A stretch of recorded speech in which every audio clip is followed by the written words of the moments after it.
Eu sou Wagner Gabriel, apresentador do podcast Ética na Estética. Estou aqui hoje com a minha convidada, a doutora Érica Cruzoé. A doutora Érica é cirurgiã dentista, especialista em harmonização orofacial, em ortodontia e endodontia. Seja bem-vinda, doutora Érica. Obrigada, tudo bem? Tudo. Como é que é sair da endodontia e ir para a harmonização facial? É um caos. Que são disciplinas que não se relacionam, né? E aí, nesse meio tempo, eu tive a ortodontia que fez esse link aí, né? Porque a ortodontia, quando você ajusta a oclusão do paciente, você muda a face, né? E, às vezes, eu já tive caso de paciente que, durante o tratamento ortodôntico, já mudou a face de um jeito que acharam que o paciente tinha feito algum procedimento de harmonização. Né? Então, eu acho que a ortodontia, ela complementa e muito a especialização da harmonização orofacial. Essa era a pergunta que eu ia fazer. A ortodontia tem tudo a ver com a harmonização, claro, né? Você acha que a oclusão, o conhecimento da oclusão, é fundamental para se fazer uma boa harmonização? É. Total. Por isso que o cirurgião dentista é bem qualificado para fazer a harmonização. Com certeza, né? Porque quando a gente vê muitos casos, às vezes, quando o paciente tem algum desvio, né, que fica meio assim. Mordida cruzada. Os profissionais que são que vêm de outras áreas, né, que não têm esse conhecimento, eles não vão olhar dentro da boca para falar assim, olha, aqui não é um caso de um preenchedor, aqui você precisa corrigir essa oclusão. E o dentista, né, dentro dos profissionais que trabalham com a harmonização, né, dentro do grupo de injetores, é o único profissional que vai conseguir identificar isso. Né? E a gente vai tratar, mesmo que seja um colega que não tenha a especialização em ortodontia, ele vai conseguir encaminhar para um ortodontista que vai resolver o problema do paciente. E aí depois, se o paciente quiser fazer algum procedimento de harmonização, aí fica a escolha dele. Eu acho que até mais do que a cirurgia, pouco. Eu acho que o ortodontista ele influencia mais na estética do paciente, porque uma boca com uma oclusão errada, ela pode gerar uma ruga, ela pode gerar uma ruga gravitacional, por exemplo, uma mordida profunda pode gerar um sulco nasolabial, o famoso bigode chinês. É. Como é que você associa? Você consegue, vamos supor, você atende paciente de harmonização, você chega a falar para ele assim, olha, precisa fazer ortodontia, precisa pôr o aparelho. Ou o paciente que você atende como ortodontia, fala assim, ó, podemos associar aqui com uma harmonização. Você faz essa junção? Faço. E eu sou muito dentista raiz, né? Então, eu sempre vou olhar primeiro a oclusão. Sim. Porque o paciente, ele vem numa expectativa que se eu não identificar antes, ele vai falar assim, mas é porque ele está tentando me vender um tratamento ortodôntico em conjunto. Né? Então, lá no consultório, eu com o Dr. Renato, a gente faz toda essa primeira avaliação clínica, depois ele vai para a avaliação ortodôntica e só depois eu entro com um planejamento em harmonização. Entendi. Nós tivemos o maior cirurgião plástico brasileiro, o Dr. Ivo Pitangui. Ele dizia que ele não fazia cirurgia plástica em pacientes que tinham problemas dentários. Dentre eles, obviamente, também o alinhamento dos dentes. Agora, sim, a pergunta que eu ia te fazer é exatamente essa que você acabou de colocar. Porque como você consegue fazer o paciente entender que você não está querendo vender uma coisa a mais para ele? Como é que você faz ele entender que... É fácil fazer ele entender que a mordida está influenciando na ruga ou não? Não. Geralmente eu tento me colocar como exemplo.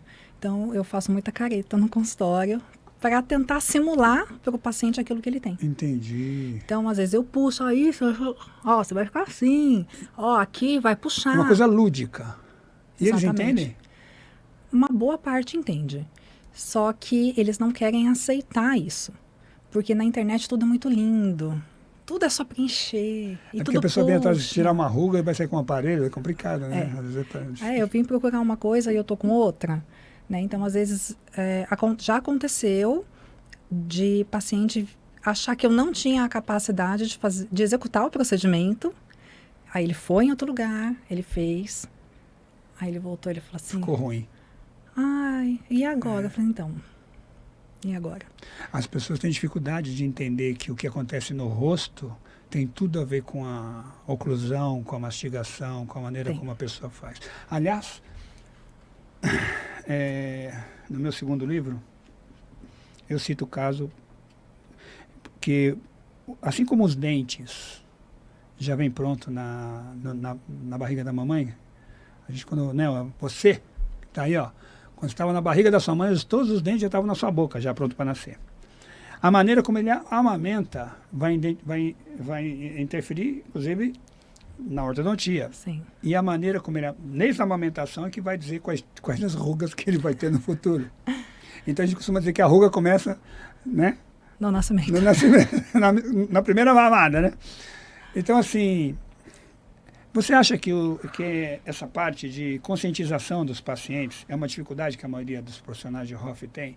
Porque hoje ficou meio banalizado. O paciente já chega querendo produto tal, eu quero fazer fios, quero fazer bioestimulador. Nem sabe se vai funcionar aquilo, porque funcionou na amiga. O fato de funcionar na amiga significa que vai funcionar nele? Nunca vai. Porque a amiga não tem a mesma nutrição dela, não tem a mesma hidratação dela. Genética. A genética, e eu trabalho muito em cima do... Eu não indico nada se eu vejo que o paciente está desnutrido. E aí, quando eu falo assim para o paciente, você está desnutrido? O paciente, ele responde assim, mas eu como. E nutrição não tem a ver com comida. Tem a ver com qualidade da alimentação. Então, somos um país de desnutridos, porque comemos mal, e somos um país de desidratados, né? Sim. A gente não bebe 3 litros de água por dia, né? Então, mas o procedimento não é bom, não dura. Mas você está fazendo a sua parte? 90% não está. Então, o organismo não tem suporte para segurar e para potencializar tudo aquilo que esse produto tem para oferecer. Então, às vezes, você está usando um produto de qualidade ímpar, às vezes até único no mercado. Mas não é bom, é caríssimo e não é bom. Não, o seu organismo que não está preparado para receber. Então, quando você chega para o paciente, olha, a gente precisa trazer em conjunto um nutricionista, porque precisa estabilizar isso daí, precisa te nutrir. E aí você vai ter um corpo que vai responder à altura, né, de todo esse investimento que você vai fazer. Aí o paciente não quer. Aí ele vai falar que você está jogando a culpa para cima de mim. Não, eu estou falando que eu estou te preparando para que você não gaste dobrado. Sim. Você vai gastar uma vez e vai durar, né? Se você acha você considera que existe uma dificuldade entre alguns profissionais que fazem a harmonização em se preocupar com a saúde do paciente? Porque beleza sem saúde não existe, né? Não. Existe um pouco de dificuldade, não existe? As pessoas se conscientizarem. Olha, por exemplo, o profissional, quando chega um paciente com ruga, a maioria deles faz o quê? Fala assim, vamos ver, fazer uma anamnese, você precisa se alimentar melhor. Ou já vai direto querendo já fazer o procedimento e eu acho que aí, o que eu vejo no mercado, falta muito a questão do querer olhar para o paciente como um ser humano. Sim. O paciente, ele não está ali para comprar uma seringa de procedimento. Seja um ácido hialurônico, seja o que for. Ele está ali porque ele tem uma dor que ele quer resolver, né? Então, e toda dor vem de uma questão de autoestima. Então, assim, é uma coisa muito, muito forte, muito intensa, né? Então, um procedimento que dá errado... mas a gente consegue resolver. Consegue, mas você já afetou esse paciente. Entendi. E como é que faz com aquele paciente que chega com uma expectativa? Olha, eu quero tirar isso aqui. Aí você olha para ele e fala assim, não vai dar. Como é que você fala isso para ele? Você é direta ou vai contornando? Eu faço essa pergunta para todo mundo, porque cada um dá uma resposta diferente. Como é que a doutora Érica se comporta com um paciente que chega lá e ela olha e fala assim, não dá para fazer o que ela quer? Eu sou direta. Eu prefiro ser direta. E não é só assim, não dá para fazer. Olha, não dá para fazer. Agora não dá para fazer. Questões de saúde, eu vi aqui seus exames não tá bacana. Ou então, explicando que às vezes tem procedimentos que eu não acredito. E eu não vou vender um procedimento que eu não acredito. Eu não posso fazer isso. Né? Se eu estou olhando para o paciente como um ser humano, eu não posso olhar para a conta bancária dele. Sim. Né? Sim. E eu preciso ser honesta com ele. Porque senão quem não vai dormir sou eu. Sim, sim. E vai vender um procedimento que às vezes não vai dar o resultado que ele precisa. Não. Você tem trabalhado agora, você está trabalhando com pesquisa também na área de ultrassonografia, que eu fiquei sabendo. Como você acha que... O que você acha da ultrassonografia na harmonização facial? Eu acho que vai chegar um momento em que todo profissional injetor vai ter um equipamento de ultrassonografia em sala. Porque, primeiro que você vai trabalhar com muito mais segurança, né? Você sabe exatamente em qual camada você está, você sabe se vai ter alguma coisa fora do padrão ali, né? E no caso de uma intercorrência, você chega diretamente onde você precisa. Né? Então, você não fica, eu estou mais ou menos aqui. Não, você vai certeiro. Né? Então, eu acho que vai chegar um momento que todo mundo vai ter o equipamento dentro do consultório.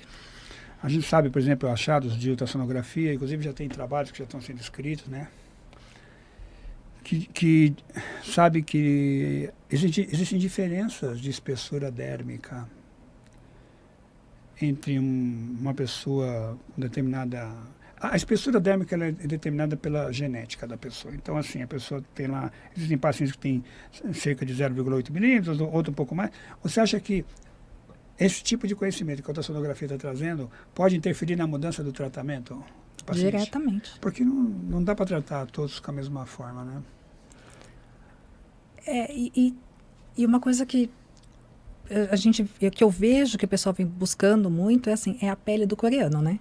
Que eles viraram uma referência de pele numa proporção astronômica. Só que eles têm uma outra cultura, uma alimentação diferente. E nasceram na Coreia, né? E nasceram na Coreia, uma né? Genética diferente. Completamente. Diferente. E aí o pessoal fica naquela, vamos botar fio, que vai aumentar a espessura dérmica. Aí vai todo mundo ficar com aquele rosto duro. Sim. Sem né? expressão. Sem expressão. Mas boa parte aí dos profissionais, inclusive alguns professores, eles vêm focando muito. Não, vamos bioestimular. Para que tanto colágeno? Né? Será que realmente tem essa necessidade? É verdade. Harmonizar ou transformar? Harmonizar. Harmonizar. Amenizar as marcas do tempo para você? Eu acho que harmonizar é realçar o que o paciente tem de melhor e amenizar o que o incomoda. Amenizar. Amenizar. Porque as pessoas às vezes querem chegar com 40 e sair com 30, né, doutora? Não, eles entram com 40 e querem sair quando a Sandy tinha 15. Você considera que existe um trabalho de conscientização mesmo da autoaceitação do paciente, que a gente está numa posição privilegiada, o profissional de estética, de realçar a beleza do paciente, como você falou, né? Sim. Às vezes a pessoa ela quer chegar, que nem eu ouvi uma história de uma moça preta, e ela chegou no consultório reclamando por causa do nariz dela, que ela não aceitava o nariz dela. E aí, todos consideraram que se ela mexesse no nariz ia ter esse problema. Ela ia ficar feia, não ia ficar... Né? E aí, quer dizer, até que ponto... Porque assim, a gente tem de um lado a internet e a sociedade implantando padrões de beleza. De outro, o paciente, que é bombardeado por isso o tempo todo. E no meio tem a gente, tem você. Como é que a doutora Érica administra isso, né? Como é que ela vai contar para o paciente que aquilo que ela está querendo fazer, ela não precisa fazer? Como é que você convence ela disso? Eu coloco o paciente de frente para o espelho. Então, se for uma questão de nariz, aí eu vou e mostro. E aí, o que você acha? Você mimetiza... O paciente precisa ter uma imagem mais real daquilo que ele está pensando. Porque na hora que ele vê, se ele vê pronto, não tem mais o que fazer. Esse é o problema.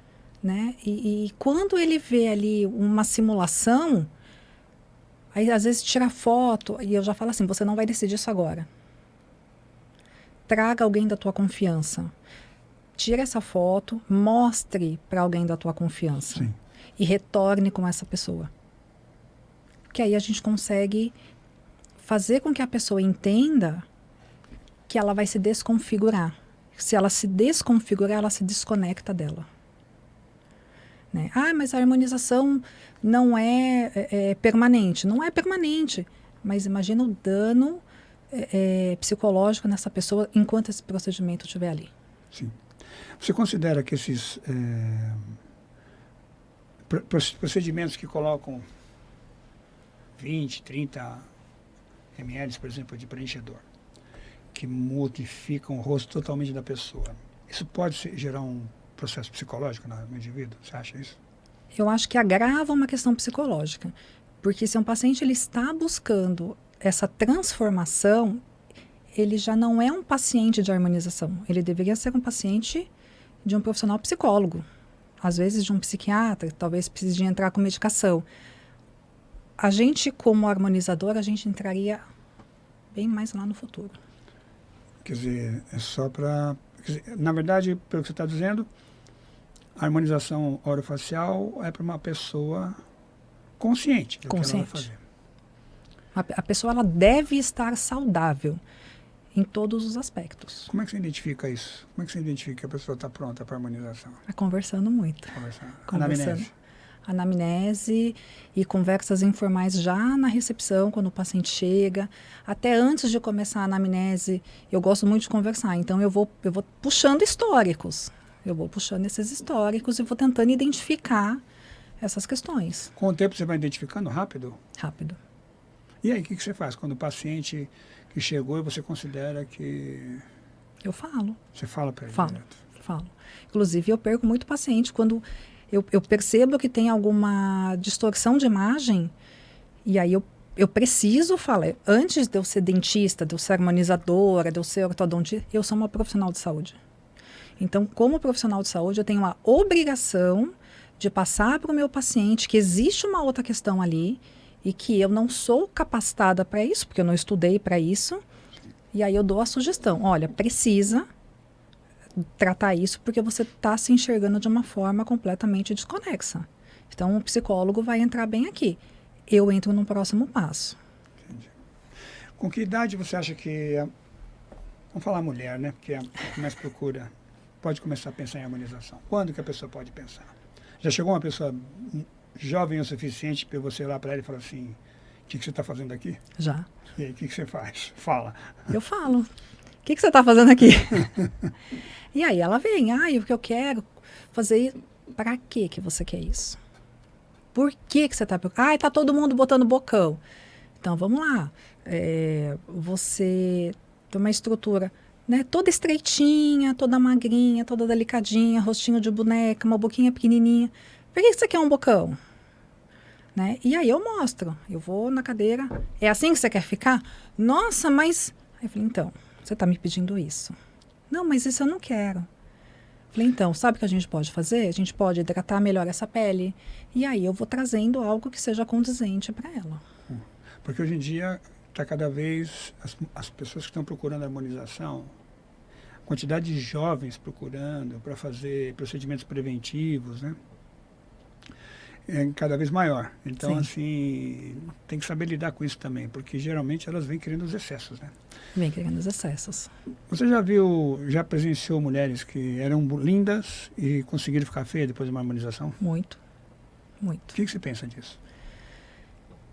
Eu penso que é uma paciente que procurou o profissional errado no sentido, primeiro, de que deveria estar num psicólogo, né? Segundo, que caiu na mão de um mercenário e não de um profissional injetor, né? Então, o dito profissional, porque eu não consigo chamar de profissional, sim. né? Que está interessado mais no quanto a paciente dinheiro, passou de cartão do que na paciente em si, né? No paciente em si. Então, ela tem uma certa culpa, mas eu vejo o profissional como grande culpado. Nós estudamos para isso, né? Até porque uma pessoa, quando chega nessas condições no consultório, ela está disposta a pagar qualquer coisa. Né? Exatamente. Ela vem e paga para ter o que precisa. E aí pega uma pessoa que vai ser um urubuzinho ali para ela. Eu tive um caso extremo de uma biomédica que ela veio fazer um curso de lábio só para injetar nela. Ela não tinha interesse nenhum em atender as outras pessoas, ela tinha interesse em aplicar nela. Então, a estética, existe uma linha muito tênue entre a psicopatologia e a estética, porque as pessoas buscam por um reconhecimento de fora, né? Sim. Então, nesse caso, o papel do profissional ele passa a ser muito importante, né? Você não acha? Muito. Às vezes de devolver a autoestima para a pessoa, só falando com ela. Só conversando. Às vezes a pessoa ela precisa ser ouvida e entendida. Essa moça que essa história que eu falei do nariz, ela ficou emocionada quando falaram que ela era bonita. Porque ela não se via assim. E ela foi embora sem fazer o nariz. E feliz da vida porque descobriu que o nariz dela era bonito. Era maravilhoso. Então, as pessoas estão cada vez mais fragilizadas, né? O que você acha das redes sociais, com esses filtros todos aí que tem? Péssimo. Porque só piora a distorção da imagem, né? Então, o paciente, ele chega, porque eu quero essa pele, eu quero essa boca. Aí ela vem e fala, tá, mas aqui tá com filtro, me mostra uma imagem sem filtro. Não tem, só tem assim. Então, isso não existe. Se tá com filtro é porque nem a pessoa tem. Então, para de ser louca, que você tá pedindo algo que não existe. Nem eu e nem nenhum outro profissional vai conseguir te entregar isso. Né? Os pacientes até dão risada quando falam, para de ser louca. Mas é a hora que eles caem na real. Né? Porque eles não estão esperando ouvir isso. E aí eles param e falam, como assim? Eu falei, então, não existe, é um filtro. Se nem a pessoa se mostra sem o filtro, é porque não existe. Então, você quer algo que ela também quer. Né? Então, não dá. Como você acha que vai ser daqui para frente a harmonização facial? Você acha que inteligência artificial, por exemplo, vai influenciar muito? Como vai ser? O que você projeta? Novos materiais? O que você acha que vai acontecer? Eu acho que vai chegar, principalmente na área da regenerativa, né? Eu acho que vai chegar muita coisa boa. Regenerativa. Essa área é uma área que está chegando na estética, né? Estética integrativa, que eles falam, né? Sim. O que você pensa disso? Você acha legal? Eu acho. Eu também acho. Super casa com a harmonização. Porque a pessoa vai procurar um equilíbrio, né? Exatamente. E a beleza vem do equilíbrio. Como consequência. Entrevistei aqui a Bia, da Bia Salles, moda feminina, e ela falou exatamente isso, que a beleza interna é que vai trazer a beleza externa. O que você pode dizer para as pessoas hoje, né? Para as pessoas que buscam harmonização facial? Qual é o conselho que você pode dar para elas? Não se desconecte. Nunca, jamais. Não perca a sua essência. Não saia daquilo que é teu, que é tua marca, por uma coisa que você escutou na internet. Porque a modinha vem e vai. Um dia é bocão, outro dia tá todo mundo esticado, no outro dia tá todo mundo com a testa paralisada, né? E é muito fácil se perder dentro disso tudo, né?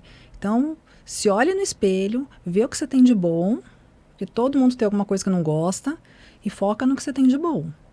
E aí o que você não gosta, você tenta disfarçar. Conhecer-te a ti mesmo. Você sabe que isso é um argumento que eu ouvi de uma entrevistada minha, que eu citei anteriormente, a Analisa, que é consultora de moda internacional. Ela falou exatamente isso. Primeiro você tem que olhar para você, se conecta com você para depois escolher. A Bia também falou isso, da Bia Salles. É isso aí. Obrigado por você ter vindo. Foi um prazer, uma honra ter você aqui. Espero tê-la novamente outras vezes. Obrigado, viu? Obrigada. Eu sou Wagner Gabriel, apresentei o podcast Ética na Estética. Até a próxima.